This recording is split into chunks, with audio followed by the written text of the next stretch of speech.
Centre ಜಾಗ ಬನ್ನಿ sir. ಓಂ ಗಣಾನಾಹಂ ತ್ವಾ ಗಣಪತಿಂ ಕವಿಂ ಕವೀಂ ಆಗಶಲೆ ಬನ್ನಿ ಎಲ್ಲ ಬನ್ನಿ ಇಲ್ಲಿ ಪರವಾಗಿಲ್ಲ. ಓಂ ಗಣಾನಾಹಂ ತ್ವಾ ಗಣಪತಿಂ ಭವಾಮಹೇ ಕವಿಂ ಕವೀನಾಂ ವಸ್ತ್ರವಸ್ತುಮಂ ಜಯೇಶ್. ಗಣಪತಿ ನೋಡಿ ಸರ್, ಮಹಾಗಣಪತಿ ದೇವತಾಭ್ಯೋ ನಮಃ. ವರ್ಷ ದೀಪೋತ್ಸವ ಸಾಂಗವಾಗಿ ನಡೀತಾ ಇದೆ. ಈ ಸಲ ನೋಡಿ ಸರ್, ಕಲ್ಲಿನ ಮಂಟಪ ಎಲ್ಲ ಆಗಿದೆ. ಇದೇ ರೀತಿ ಶುಭ ಕಾರ್ಯ, ಮಂಗಳ ಕಾರ್ಯ, ದೇವಸ್ಥಾನದ ಕಾರ್ಯಗಳು ಎಲ್ಲ ಸಾಂಗವಾಗಿ ನಡೀತಾ ಇಲ್ಲಿ. ದೇವ್ರನ್ನ ನಂಬ್ಕೊಂಡು ಬರೆದಂಥ ಭಕ್ತಾದಿಗಳಿಗೆ ದೇವರು ಆಯಸ್ಸು, ಆರೋಗ್ಯ, ಸುಖ, ಶಾಂತಿ ಎಲ್ಲ ಕೊಟ್ಟು ಕಾಪಾಡಲಿ ಅಂತ ಅವ್ರ ಪರವಾಗಿ ನಿಮ್ಮ ಪ್ರಾರ್ಥನೆ ಮಾಡ್ಕೊಂಡು ಹಾಕೊಡಿ ಸರ್. ಸರ್ವೇ ಜನಾಂ ಸುಖಿನೋ ಭವಂತೋ ಸಮಸ್ತ ಸನ್ಮಂಗಳಾನಿ ಭವಂತೋ ಹೇಳಿ.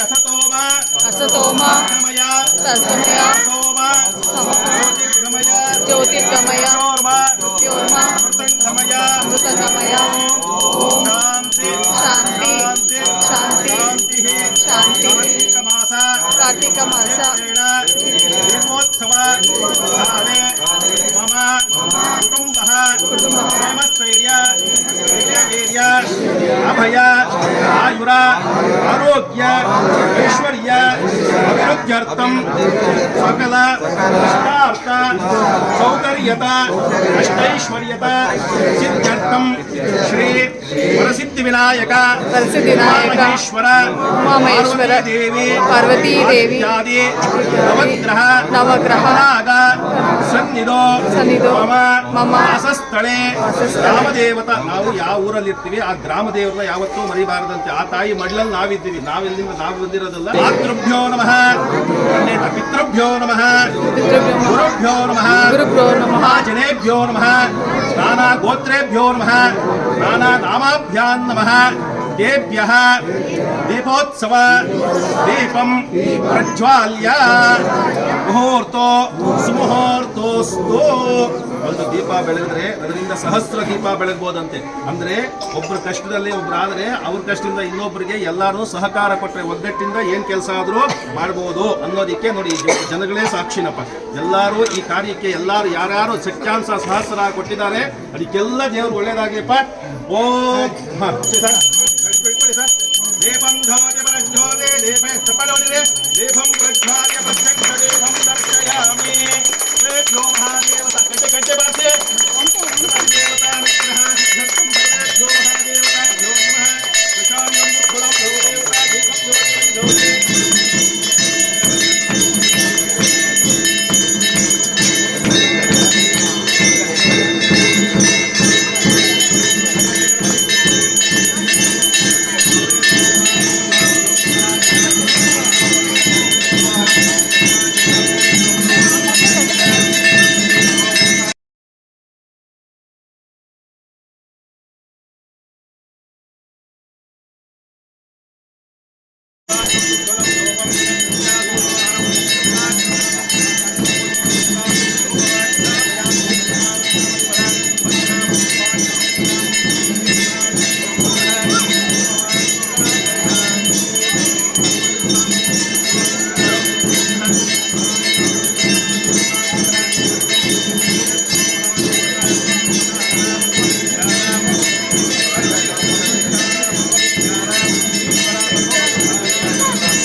ಹಾಯ್ ನಮಸ್ತೆ, ನಾನು ನಿಮ್ಮ Shweta Shridhar. Welcome to my channel.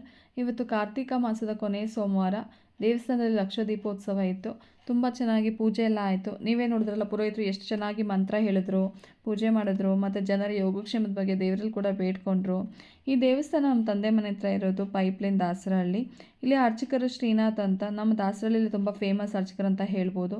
ಅವ್ರ ಕೈಗುಣ ತುಂಬ ಚೆನ್ನಾಗಿದೆ. ನಮ್ಮ ಮನೆ ಫೌಂಡೇಶನ್ ಪೂಜೆ, ನನ್ನ ಮಗನ ನಾಮಕರಣ, ಮನೆ ಗೃಹಪ್ರವೇಶ ಎಲ್ಲ ಕೂಡ ಅವರೇ ಮಾಡಿದ್ದು. ಮತ್ತು ಅವರು ಯಾವುದೇ ರೀತಿಯ ಗುರುಪ್ರವೇಶ ಆಗಿರ್ಬೋದು, ಸತ್ಯನಾರಾಯಣ ಸ್ವಾಮಿ ಪೂಜೆ ಆಗಿರ್ಬೋದು, ನವಗ್ರಹ ಪೂಜೆ ಆಗಿರ್ಬೋದು, ಮದುವೆ ಎಲ್ಲ ರೀತಿಯ ಕಾರ್ಯಕ್ರಮಗಳು ಕೂಡ ನಡೆಸ್ಕೊಡ್ತಾರೆ. ಸ್ಟಾರ್ಟಿಂಗಲ್ಲಿ ನಾನು ವಾಯ್ಸೇ ಕೊಡಲಿಲ್ಲ, ಯಾಕೆಂದರೆ ಅವ್ರು ಹೇಗೆ ಪೂಜೆ ಮಾಡ್ತಾರೆ, ಹೇಗೆ ಮಂತ್ರ ಹೇಳ್ತಾರೆ ಅದು ನಿಮಗೂ ಕೂಡ ಗೊತ್ತಾಗಲಿ ಅಂತ ನಾನು ವಾಯ್ಸ್ ಕೊಡೋಕ್ಕೆ ಹೋಗಲಿಲ್ಲ. ಅವ್ರಿಗೆ ಯಾವುದೇ ರೀತಿಯ ಮೈಕೆ ಬೇಡ, ಅಷ್ಟು ಜೋರಾಗಿ ಅಷ್ಟು ಸ್ಪಷ್ಟವಾಗಿ ಮಂತ್ರ ಹೇಳ್ತಾರೆ. ನಮ್ಮ ಫ್ಯಾಮಿಲಿಯಲ್ಲಿ ಯಾವುದೇ ರೀತಿಯ ಫಂಕ್ಷನ್ ಆದರೂ ನಾವು ಅವರನ್ನೇ ಕರೆಸ್ತೀವಿ. ಯಾವುದೇ ರೀತಿಯ ಪೂಜೆಗಾಗಿರ್ಬೋದು, ಸತ್ಯನಾರಾಯಣ ಸ್ವಾಮಿ ಪೂಜೆ, ಯಾವುದೇ ರೀತಿಯ ಪೂಜೆ ಇದ್ದರೂ ನಾವು ಅವರನ್ನೇ ಕರೆಸ್ತೀವಿ. ನಾನೇ ಅಂತ ಅಲ್ಲ, ನಮ್ಮ ಅಕ್ಕಂದಿರಾಗಿರ್ಬೋದು, ನಮ್ಮ ಮಾಮ ಆಗಿರ್ಬೋದು, ನಮ್ಮ ದೊಡ್ಡಪ್ಪ ಚಿಕ್ಕಪ್ಪ ಯಾರೇ ಇದ್ರೂ ನಾವು ಇವ್ರ ಹತ್ರನೇ ಕರೆಸಿ ಪೂಜೆ ಮಾಡಿಸೋದು. ನಾವೇ ಅಂತಲ್ಲ, ನಮ್ಮ ಏರಿಯಾದಲ್ಲಿ ಯಾರೇ ಮನೇಲಿ ಏನೇ ಫಂಕ್ಷನ್ ಇದ್ದರೂ ಇವ್ರನ್ನೇ ಕರೆಸ್ತಾರೆ. ಯಾಕಂದರೆ ನಮಗೆ ಅಷ್ಟು ನಮ್ಮ ಮತ್ತು ಅವ್ರ ಮಧ್ಯೆ ಅಷ್ಟು ಬಾಂಡಿಂಗ್ ಇದೆ. ಅಷ್ಟೇ ಪೇಷನ್ಸ್ ಇದೆ ಅವರಿಗೆ. ಅಷ್ಟು ನಿಧಾನವಾಗಿ, ತುಂಬ ಸ್ಪಷ್ಟವಾಗಿ, ತುಂಬ ಚೆನ್ನಾಗಿ ಪೂಜೆ ಮಾಡಿಕೊಡ್ತಾರೆ. ಸೊ ಅದಕ್ಕೋಸ್ಕರ ನಾವು ಅವರನ್ನೇ ಕರೆಸ್ತೀವಿ. ಇನ್ನು ಈ ದೇವಸ್ಥಾನದ ಬಗ್ಗೆ ಹೇಳಬೇಕಂದ್ರೆ, ಈ ದೇವಸ್ಥಾನಕ್ಕೂ ನನಗೂ ತುಂಬ ಚಿಕ್ಕ ವಯಸ್ಸಿನಿಂದ ನಂಟು ಅಂತ ಹೇಳ್ಬೋದು. ಪ್ರತಿ ದಿವಸ ನಾನು ಸ್ಕೂಲ್ಗಾಗಲಿ ಕಾಲೇಜ್ಗಾಗಲಿ ಹೋಗಬೇಕಾದ್ರೆ ಇದೇ ರೋಡಲ್ಲಿ ಹೋಗ್ತಾಯಿದ್ದೆ. ನನಗೆ ದೇವ್ರಿಗೊಂದು ನಮಸ್ಕಾರ ಹಾಕ್ಕೊಂಡೇ ನಾನು ಹೋಗ್ತಾಯಿದ್ದಿದ್ದು. ಎಕ್ಸಾಮ್ ಟೈಮ್ ಇದ್ದಾಗ ನಮ್ಮ ಹಾಲ್ ಟಿಕೆಟ್ನ ದೇವ್ರ ಹತ್ರ ಇಟ್ಟು ಪೂಜೆ ಮಾಡಿಸಿ ನಾವು ಮುಂದಕ್ಕೆ ಹೋಗ್ತಾಯಿದ್ದಿದ್ದು. ಸೊ ಅದರಿಂದ ನನಗೆ ಗಣೇಶನ ಬಗ್ಗೆ ತುಂಬ ತುಂಬ ತುಂಬ ಅಟ್ಯಾಚ್ಮೆಂಟ್ ಇದೆ.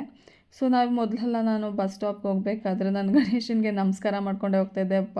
ಗಣೇಶಪ್ಪ ಹೋಗಿದ ತಕ್ಷಣ ಬಸ್ ಯಾಕಂದರೆ ಸ್ವಲ್ಪ ಲೇಟ್ ಆಗೋದು ಹೋಗೋಷ್ಟರಲ್ಲಿ. ಸೊ ಅದಕ್ಕೋಸ್ಕರ ಗಣೇಶನಿಗೆ ಕೇಳ್ಕೊಂಡು ಹೋಗ್ತಾಯಿದ್ದೆ, ಹೋಗಿದ ತಕ್ಷಣ ಬಸ್ ಸಿಕ್ಬಿಡಲಿ ಅಂತ. ಸೊ ನಮಗೆ ಬಸ್ ಸಿಗ್ತಾಯಿತ್ತು. ಬಸ್ಸಲ್ಲಿ ಕೂಡ ಯೂಶ್ವಲಿ ನಾನು ಡ್ರೈವರ್ ಹಿಂದೆನೇ ನಿಂತ್ಕೊಳ್ತಾ ಇದ್ದೆ. ಬಿಕಾಸ್ ಮಧ್ಯದಲ್ಲೆಲ್ಲ ನಿಂತ್ಕೊಂಡಾಗ ರಶ್ ಆಗಿಬಿಡೋದು. ಸೊ ಅದಕ್ಕೆ ಡ್ರೈವರ್ ಸೀಟಿಂದ ನಿಂತ್ಕೊಂಡಾಗ ಅಷ್ಟೊಂದು ರಶ್ ಇರ್ತಿದ್ದು, ನಾವು ಆರಾಮ್ಸೆ ನಿಂತ್ಕೋಬೋದಾಗಿತ್ತು.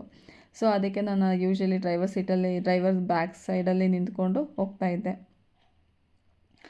ಇನ್ನು ನಾನು ಪೂಜೆ ಬಗ್ಗೆ ನಿಮ್ಗೆ ಹೇಳೋದಾದರೆ, ನಾನು ಇದನ್ನು ಪ್ರತಿ ವರ್ಷ ಅಂದರೆ ಮದುವೆ ಆದಾಗಿಂದ ಫಾಲೋ ಮಾಡ್ಕೊಂಡು ಬಂದಿದ್ದೀನಿ.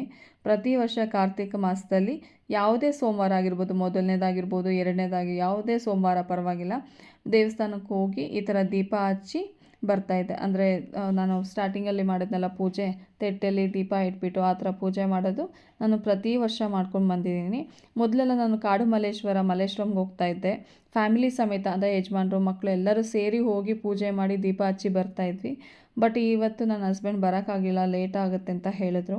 ಮಕ್ಕಳು ಕೂಡ ಟ್ಯೂಷನ್ಗೆ ಹೋಗಿದ್ರು. ಸೊ ಅದಕ್ಕೆ ನಾನು ನಮ್ಮ ಅಕ್ಕ ಇಬ್ಬರೇ ಹೋಗಿಬಿಟ್ಟು ಪೂಜೆ ಎಲ್ಲ ಮಾಡಿಕೊಂಡು ದೀಪ ಎಲ್ಲ ಹಚ್ಚಿ ಬಂದ್ವಿ.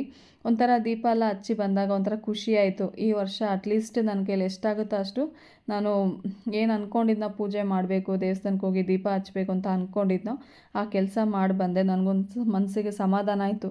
ಇಲ್ಲ ಹೋಗಿರಲಿಲ್ಲ ಅಂದರೆ ನನಗೆ ಮಾಡೋಕ್ಕಾಗಲಿಲ್ವಲ್ಲ ಅಂತ ಬೇಜಾರಾಗ್ತಾಯಿತ್ತು. ಸೊ ಹೋಗಿ ಬಂದಿದ್ದಕ್ಕೆ ಒಂಥರ ಮನಸ್ಸಿಗೂ ಕೂಡ ಸಮಾಧಾನ ಆಯಿತು. ಮನೆಗೂ ಬಂದ ಮೇಲೆ ಮನೆಗೂ ಅಷ್ಟೇ, ಮನೇಲೂ ದೀಪ ಹಚ್ಚಿ ದೇವ್ರ ನೈವೇದ್ಯಕ್ಕೆ ಒಂಚೂರು ಪಾಯಸ ಮಾಡಿ ದೇವ್ರ ನೈವೇದ್ಯಕ್ಕೆ ಇಟ್ಟಿದ್ದೆ.